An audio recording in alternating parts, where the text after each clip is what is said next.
Div Fin i njegova žena Una. Ja sam najgrozomorniji div na cijelom svijetu, grmio je div Fin dok je gacao po morskom plićaku.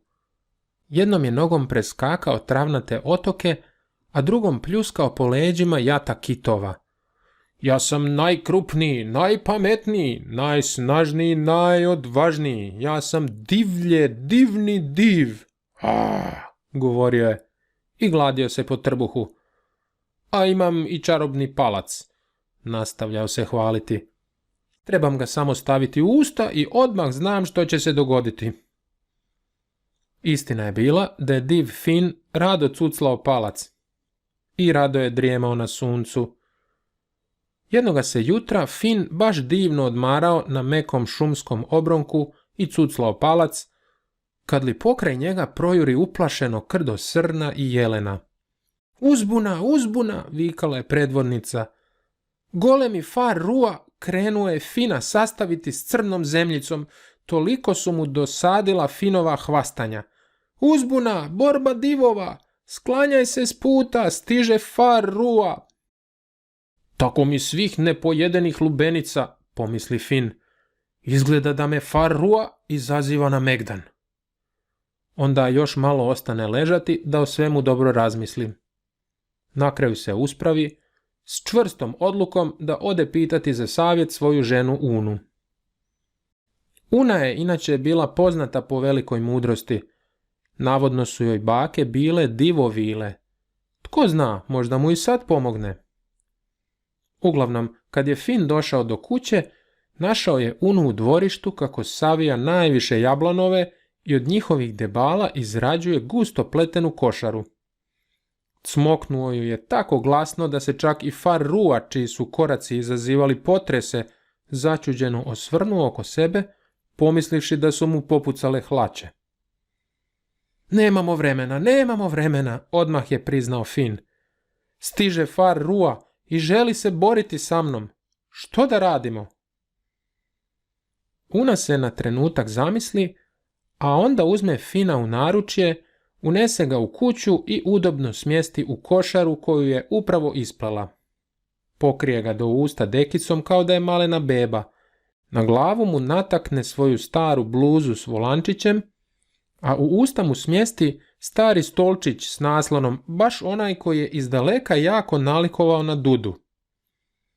Mislim da ćemo se izvući, reče zatim Una i mirno pričeka fara Ruu. A Fin joj je vjerovao joj je do posljednje nakostriješene dlačice svoje naježene kože. Uskoro se na vratima začulo tutnjanje.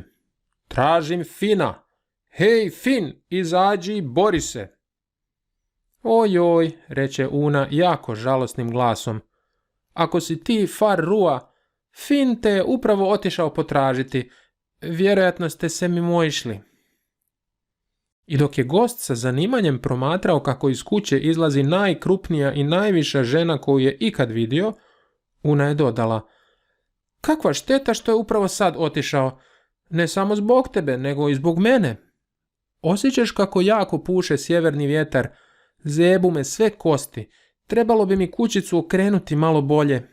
Fin mi je zna baš dobro namjestiti, evo sad bi je trebalo okrenuti malo više prema jugu.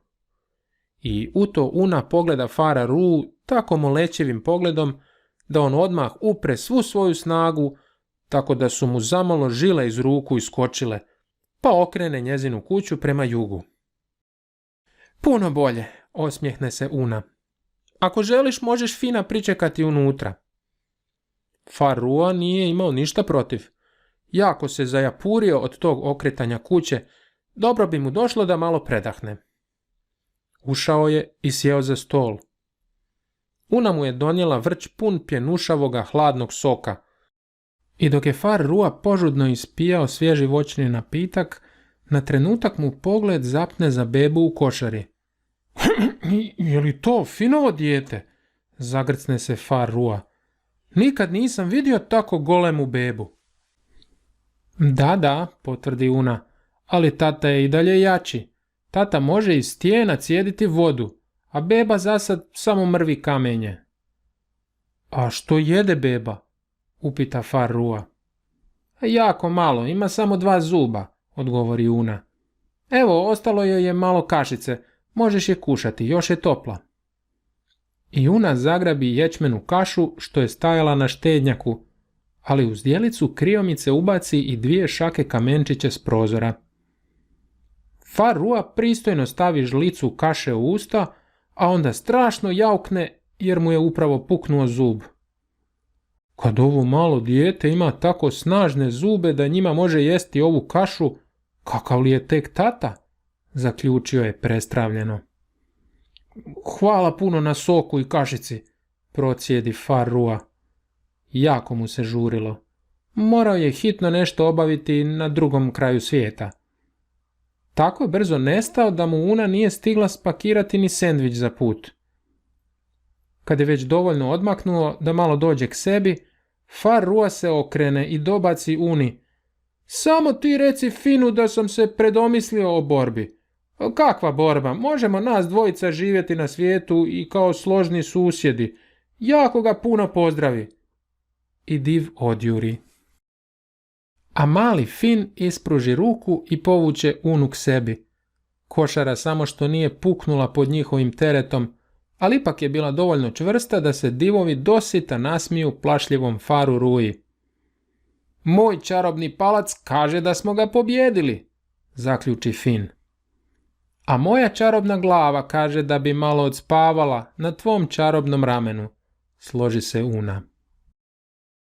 I tako se iz kuće divova zaorilo hrkanje, skladno poput 2 gorostasnih pila u pradavnim šumama. Samo je Far Rua razmišljao o tome kako je danas imao nevjerojatnu sreću. Jest da mu je nastradao jedan zub, ali što bi se tek dogodilo da je doista sreo strašnog Fina? Bolje i ne misliti.